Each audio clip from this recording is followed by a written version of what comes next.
Doutor Inácio e a sua obra. Capítulo 14, Livro, Escada de Jacó. Assunto: hospital, escola, prisão. Aos seguidores de plantão do Doutor Inácio, meu salve. Hospital, escola, prisão. A Terra pode ser vista de diferentes maneiras, dependendo da perspectiva espiritual e das experiências de vida de cada indivíduo. Para alguns, ela é um hospital, um lugar onde almas vêm para curar suas dores e aprender a superar dificuldades. Para outros, é uma escola, onde se adquire conhecimento, sabedoria e se evolui moralmente através das lições cotidianas. E há aqueles que a veem como uma prisão, onde se cumprem penas devidas a erros passados e se busca a libertação através da redenção e do aprendizado. Independentemente da visão, o propósito maior é o crescimento espiritual e a busca pela evolução. Nesse capítulo do livro A Escada de Jacó, ditado pelo espírito Dr. Inácio Ferreira ao médium Carlos Bacelli, continua a nos instruir acerca de um diálogo entre Dr. Inácio, Odilon e Modesta. Desta feita, quantos e quantos lares se encontram em desequilíbrio moral e espiritual, por carência efetiva e afetiva entre pais e filhos e vice-versa. Quando não é um excesso de carga vibratória negativa, é a carência de energia vital de aprendizado e compreensão. E Dr. Inácio inicia a conversa. Quantos pais se exaurem de aconselhar os filhos e quase nada conseguem junto a eles? Na maioria das vezes é o quadro que vemos em cada sociedade. Pais não conhecendo filhos e esses, não conhecendo os pais. E continua ele. O espírito, por mais o amemos e queiramos privá-lo da dor, necessita de aprender por si mesmo o que lhe convém. Sem sucessivas quedas, a criança não adquiriria mais justa noção de equilíbrio. Sabe-se que o mundo, sendo repositório de almas em processo de redenção, não estão isentas de sofrimentos e esse sofrimento será a chave para sua libertação, quando aquele espírito se propuser a encarar, ele mesmo, no espelho da consciência. Muitos poucos, contudo, não precisam da dor para reconhecer o caminho seguro a ser seguido. Aprende, sim, com as dores dos outros. Para esses, a Terra é uma escola. E Odilon esclarece. Sobre a Terra, raros os espíritos que, na atualidade, agem por completa ignorância, algum relativo conhecimento da verdade todos já possuem. Os que não querem ou não procuram saber o que devem, assim agem por preferirem não assumir a responsabilidade de seus atos. Hoje, a verdade está em toda parte, o que é essencial já foi dito praticamente em todos os idiomas. Certíssimo. Hoje se erra praticamente com certo conhecimento de causa. Se alguém rouba ou mata o semelhante, sabe-se que irá responder atrás das grades. A Terra para esses é uma prisão. Podemos ver hoje várias famílias com algum transtorno mental e espiritual. Quando se isolam dos filhos por colocarem primeiro a profissão e não a família, outros, por sua vez, excedem no amor egoísta e possessivo. Vejamos o que Odilon nos diz a respeito.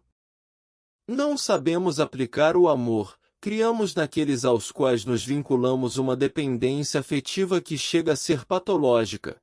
Quantos espíritos não conseguem deslanchar na experiência reencarnatória porque os que são chamados a tutelá-los os impedem de caminhar com os próprios pés? Devemos criar filhos para Deus e não para nós. Como disse, é um amor possessivo e egoísta que muitos pais não enxergam como barreiras a se criar no crescimento espiritual dos próprios filhos.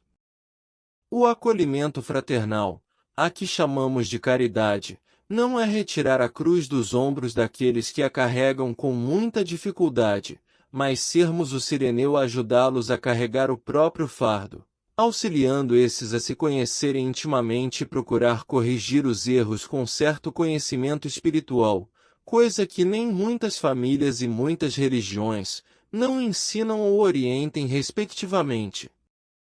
Não é porque aquele que deve a justiça divina não queira se corrigir que deveremos deixá-lo ao léu das provações.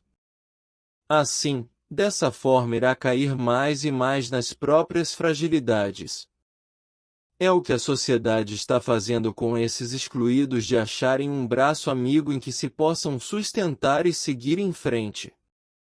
E Odilon nos faz lembrar que, com Jesus Cristo, aprendemos exatamente o contrário. Na verdade, vos digo que quantas vezes o deixastes de fazer a um destes mais pequeninos, a mim o deixastes de fazer.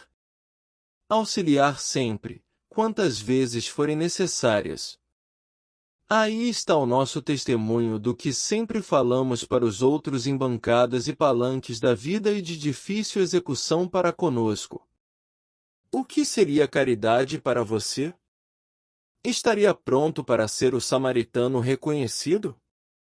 E Odilon nos esclarece quanto à terra com relação ao corpo físico, título do comentário desse capítulo. O corpo físico para nós outros, espíritos infratores, é um misto de cela carcerária, leito hospitalar e banco de escola. Espiamos faltas, tratamos da saúde espiritual e efetuamos um curso de autoconhecimento. Além de estarmos presos temporariamente em um planeta de provas e expiações, estamos, por nossa vez, presos a um corpo físico propensos a receber de nosso espírito luz ou sombra. Quando deixamos ao relento das provas, irmãos nossos com a consanguinidade espiritual, não estamos, de forma alguma, praticando o que sempre falamos para os outros através dos ensinamentos do Evangelho. Para esses é melhor procurarem ser evangelizados antes de evangelizar. Vamos refletir nas palavras de Odilon quanto: o verdadeiro amor não extrapola, mas quem estará na terra em condições de amar sem arroubos da paixão? A paixão ainda nos domina e nos faz crer em pensamentos absurdos quanto ao acolhimento ininterrupto com os nossos irmãos em sofrimento. Pensem se caso fosse algum dos seus filhos. Agiriam de outra forma? Deixariam distante da sua atenção continuadamente ou procurariam vezes e mais vezes despertá-los para o despertamento necessário?